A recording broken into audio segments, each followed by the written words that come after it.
I'm Roy Johnson. I'm here at the ADRBC 2019 Symposium and interviewing Sara Ahlstrom from Alberta, Yes. Secretary at the ADR Institute of Canada board table. Yes. And I'm curious to hear a little bit, Sara, tell me a little bit about what brought you to this work. Do you have a legal background, a psychology background? What's brought you to this ADR work? Thanks, good question. I come from more of a psychology background. I was interested in, became interested in ADR after working with families and kids in care. And I was looking for a better way to help work with the families to reintegrate them back together. And I thought mediation was a great skill. And so that's kind of where my career started in ADR.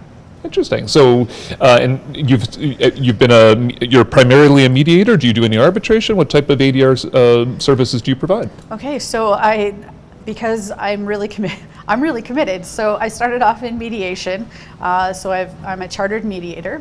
I've done my negotiation training, my arbitration training. I've also done restorative justice, working with young offenders, and I do a lot of facilitation work in my day-to-day life. So pretty much the whole spectrum of ADR. Interesting.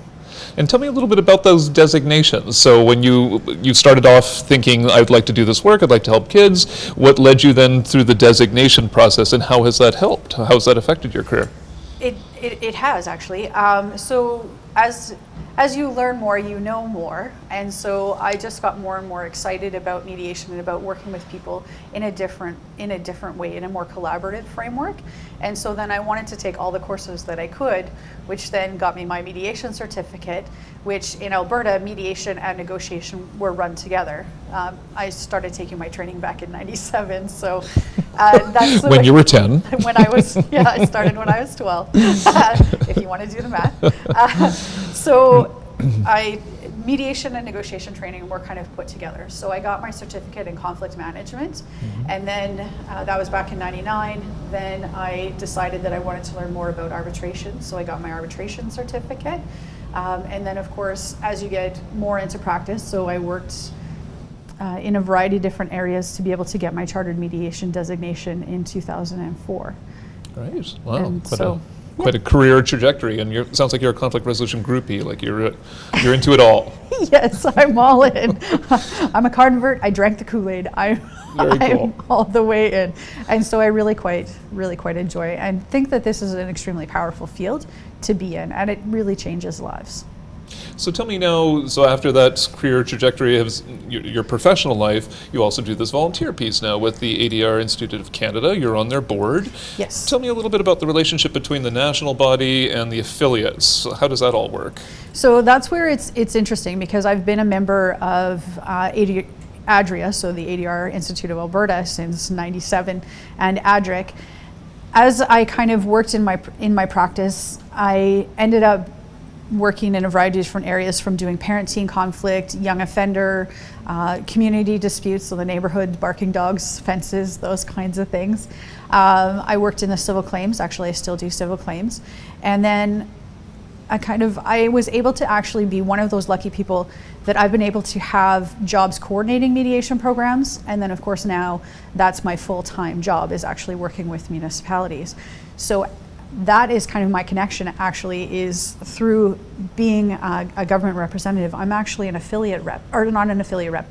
I am a corporate representative on the ADRIC board through the Environmental Appeals Board. Got it. So there are corporate members that are companies, there are individual members like myself who pay our own fees. Yes. And how does the national body play some kind of regulation role with the affiliates? Or you had a recent memo of understanding that was crafted. What is that relationship like? So it's great, actually, because the affiliates, which I am still a member of an affiliate, is that they're working together in the regions, understanding what their province and what their region does, and what the culture is there, and what the appetite is for ADR. The nice thing is that the balance is the offset with the national board, with ADRIC being kind of more that federation leader at the national level, so influencing policy change, that kind of thing. And the recent MOU that was signed by all the affiliates in ADRIC really clearly outlines whose jurisdiction is what, how we want to work together, how do we want to engage together, how can we support each other in various different things, whether it's member services or rosters or even the national arbitration and mediation programs. So they play sort of like an overarching supportive roles with all the different regional affiliates. Yes. That's the goal of that. That is the goal, yes. Great. Neat. And so barking dogs and fences, did you ever have like something totally bizarre? Is there something that stands out in your memory when you were doing the actual clinical work with people's neighbors? I can imagine that'd be a hotbed of problems. It is. There are so many stories. Probably one of my favorites is I actually got a call from a neighbor asking if it would be okay if they painted the neighbor-facing side of their fence a bunch of random ugly colors to tick the neighbor off. And as we were talking about, why are you wanting to do that? What's important to you about that? What do you think will happen when you paint the fence?